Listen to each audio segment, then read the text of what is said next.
Episode ke-173. Arah awan dan angin di langit tampak saling bertentangan. Satu bergerak ke kiri, sementara yang lain ke kanan. Bahkan arah angin di ketinggian berbeda juga berubah tiba-tiba, seolah-olah bertiup ke bawah. Satu-satunya penjelasan untuk fenomena ini adalah bahwa awan dan angin itu berada di ruang yang berbeda. Setidaknya ada 3 lapisan ruang yang saling tumpang tindih di atas sana. Jika dunia Yodu yang gelap atau Fengdu yang berkabut muncul, seharusnya keduanya tampak hitam atau abu-abu, namun yang terlihat tidak sepenuhnya demikian. Tetapi Kinmu yakin kedua dunia itu memang sangat dekat. Ini berarti sumber sungai Surjing kemungkinan memiliki 5 dunia yang saling bertumpang tindih. Saat malam tiba, kegelapan akan datang, dan dunia-dunia itu akan muncul satu persatu, seolah-olah bergantian tampil di panggung yang sama. Kinmu berpikir dalam hati bahwa suatu saat ia harus pergi ke tempat di mana bumi barat terhubung dengan reruntuhan besar. Kegelapan tampaknya berasal dari sana.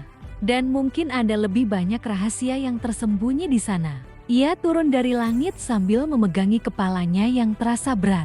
Banyak pertanyaan memenuhi pikirannya. Apa sebenarnya gema sejarah itu? Dunia apa saja yang terhubung dengan sumber sungai Surjing? Di mana titik penghubung semua itu? Reruntuhan besar menyimpan banyak rahasia, dan sungai Surjing pun tampaknya tidak kalah misterius. Namun Kinmu menyadari bahwa beberapa rahasia tidak bisa disentuh atau dipaksa untuk dipecahkan. Jika ia memaksakan diri, nyawa mereka bisa berada dalam bahaya. Ia pun memutuskan untuk kembali ke desa terlebih dahulu. Di perjalanan menuju sungai, Yongxiu memperhatikan Kinmu dengan rasa ingin tahu dan akhirnya bertanya, apakah ia benar-benar tumbuh di reruntuhan besar? Kinmu mengangguk, lalu balik bertanya mengapa ia menanyakan hal itu. Yongxiu menjelaskan bahwa reruntuhan besar dipenuhi makhluk aneh, bahaya tak terduga, dan kegelapan malam yang membawa monster serta iblis. Bahkan dunia lain sering bertumpang tindih di sana. Sulit membayangkan seseorang bisa bertahan hidup di tempat seperti itu. Kinmu justru tersenyum dan berkata bahwa reruntuhan besar sebenarnya jauh lebih aman daripada dunia luar. Bahaya yang ia alami justru lebih sering datang dari luar. Ia menceritakan bahwa saat pertama kali keluar ke Eternal Peace, ia menginap di sebuah penginapan di tepi sungai, dan malam itu satu daerah penuh korban jiwa. Hanya ia dan Hulinger yang selamat. Sejak itu, ia sering menghadapi niat membunuh dan percobaan pembunuhan di dunia luar. Menurutnya, reruntuhan besar jauh lebih tenang, dan bahaya terbesar justru berasal dari orang luar yang masuk ke sana. Naga Kilin ikut menimpali dengan bercanda bahwa Kinmu bahkan tidak berani menggunakan nama aslinya di luar, karena banyak praktisi yang ingin membunuhnya dari Eternal Peace hingga ke desa lansia penyandang cacat. Kinmu segera meluruskan bahwa sekte surgawi mereka adalah sekte yang benar dan baik.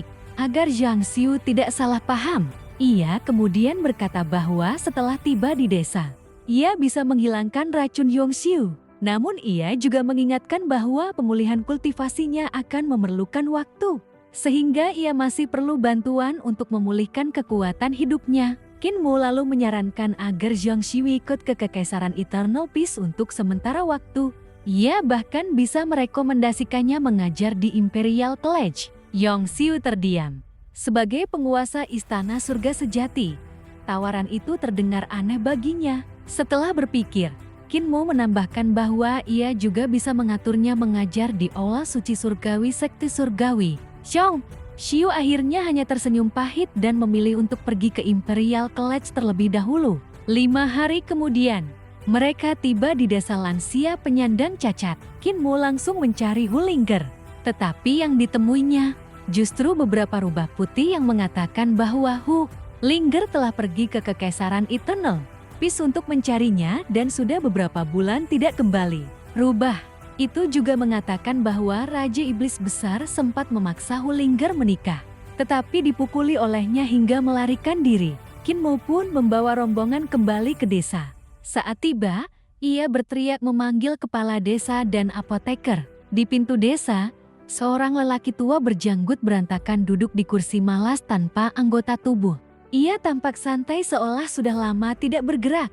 Seekor ayam-ayam desa berpatroli di sekitar, membuat suasana terasa aneh namun tenang. Kepala Desa menyambut Kinmu dengan santai dan bahkan memperhatikan Yongxiu serta dua kelelawar putih dengan rasa penasaran. Kedua kelelawar itu justru menggantung di pohon di atasnya dan saling memuji kekuatan. Kinmu segera merapikan kepala desa yang sangat berantakan, mencucinya, mencukur jenggotnya, dan mengganti pakaiannya. Ia kemudian bertanya tentang keadaan desa. Kepala desa menjelaskan bahwa apoteker telah melarikan diri karena kedatangan beberapa wanita yang membuatnya ketakutan. Meninggalkan kepala desa sendirian di pintu desa selama hampir 2 bulan. Kinmu terkejut mendengarnya.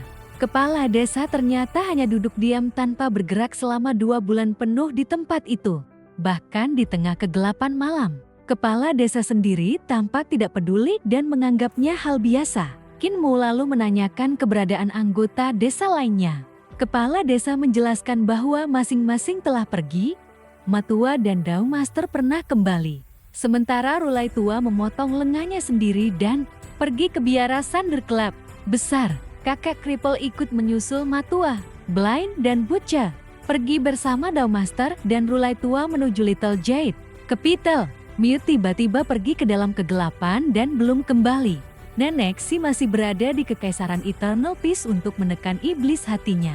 Mendengar itu, Kinmu mulai membereskan desa.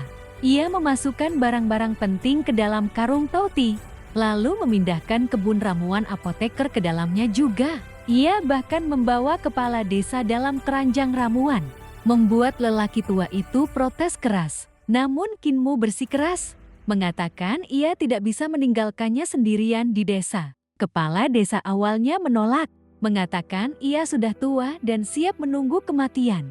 Tetapi Kinmu mengingatkannya bahwa ia bisa bertemu Preceptor Imperial Eternal Peace dan juga Dewa Pedang Baru yang diakui sebagai sosok luar biasa setiap 500 tahun. Kata-kata itu membuat kepala desa berubah pikiran. Ia akhirnya setuju untuk ikut dan berkata dengan tenang bahwa sudah waktunya bertemu dunia luar sebelum ajal tiba.